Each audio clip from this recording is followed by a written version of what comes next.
Pré-campagne pour les législatives, Alassane Sall exige le respect du code électoral, affiche en première page 24 heures. En effet, écrit le journal dans un communiqué rendu public, le gouverneur de Dakar a invité tous les acteurs au respect des dispositions du code électoral. Cela poursuit 24 heures pour être conforme aux règles fixées par le Conseil national de régulation de l'audiovisuel CNRA dans le cadre de la pré-campagne en vue des élections législatives du 31 juillet prochain. Et le document de rappeler note encore le journal les dispositions pertinentes du code électoral encadrant la couverture médiatique des élections dans ses différentes phases, notamment précise l'info quotidien les dispositions qui interdisent toute propagande déguisée ayant pour support les médias nationaux publics et privés. Le législateur entend par acte de propagande déguisée, explique le journal, entre autres toute manifestation ou déclaration publique de soutien à un candidat ou à un parti politique faite directement ou indirectement par toute personne ou association ou groupe de personnes, quelle qu'en soit la qualité, nature ou caractère, d'où ce titre à la une de Enquête propagande électorale, la fatwa du gouverneur de Dakar. Alassane Sall vise-t-il les manifestations de Yewwi Askan Wi, s'interroge le journal. En tout cas, informe l'info quotidien, après la sortie du gouverneur de Dakar, Benno Bokk Yakaar a annoncé la suspension de son rassemblement prévu ce mercredi 15 juin pour se conformer avec la loi électorale qui interdit toute activité de propagande 30 jours avant le démarrage de la campagne électorale. Verdict de la tuerie de Boffa Bayotte, lundi de vérité, s'exclame en une Sud Quotidien.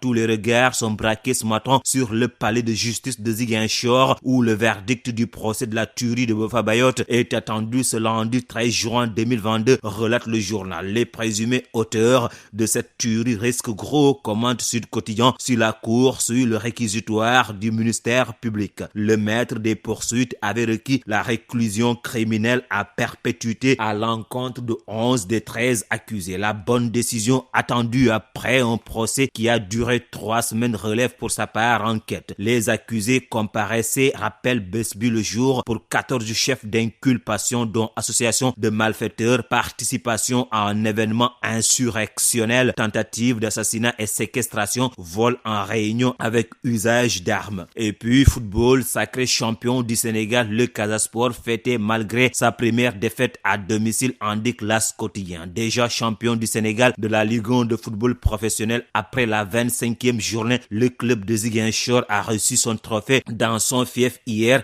à l'issue de la dernière journée. La défaite de 1 contre Guédiawaye FC n'a pas entaché l'ambiance au stade. Aline Sitoé Diatta estime le journal. La Casamance est en fait, titre Le Soleil, championne du Sénégal. L'équipe de Casa Sport a réuni dans l'après-midi d'hier toute ou presque la Casamance entière au stade Aline Sitoé Diatta de Ziguinchor. Le temps de célébrer, conclut le quotidien national, un sacre qui est attendu sur cette terre depuis 10 ans.